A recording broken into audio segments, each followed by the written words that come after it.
Hello everyone, welcome back to my page.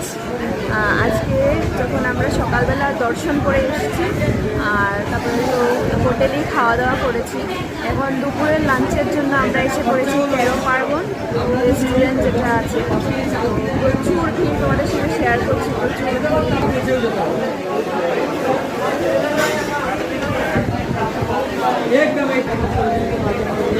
এত ভিড়, seat পেতে পেতে অনেকটাই লেট হয়ে গেছে। যাই হোক, এখন আমি অর্ডার করেছি ভেজ চাউমিন আর অর্ডার করেছি এক থালি। গতকালকে রাত্রিরেও আমরা খেয়েছিলাম, এখানে মোটামুটি ভালোই আছে। তো আজকে ও থালিটা ট্রাই করবে, আমি ভেজ চাউমিনটা ট্রাই করবো। তোমাদের সঙ্গে শেয়ার করবো যে কীরকম দেখতে এখানে হয়।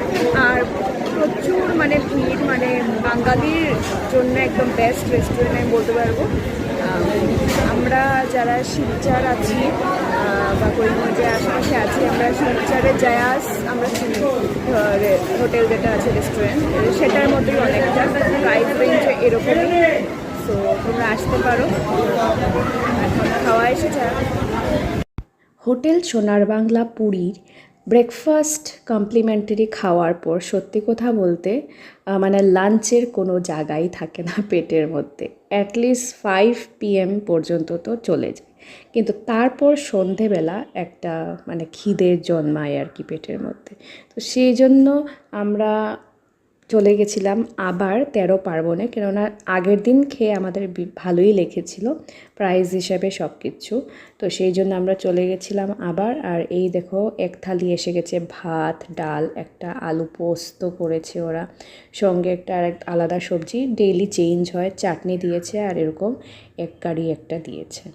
আর আমি নিয়ে নিয়েছিলাম চাউমিন, কেননা চাউমিনটাও আমি খেতে চেয়েছিলাম, কেননা আমার একটুই পেটে জায়গা ছিল সেই জন্য, কিন্তু পুরো আমি চাউমিন খেতেই পারিনি। এটা কিন্তু আমি ভেজ চাউমিন নিয়েছি, ভেজের মধ্যে অনিয়ন দেওয়া আছে, এটাও আমি হাফ প্যাক করে নিয়ে গেছিলাম।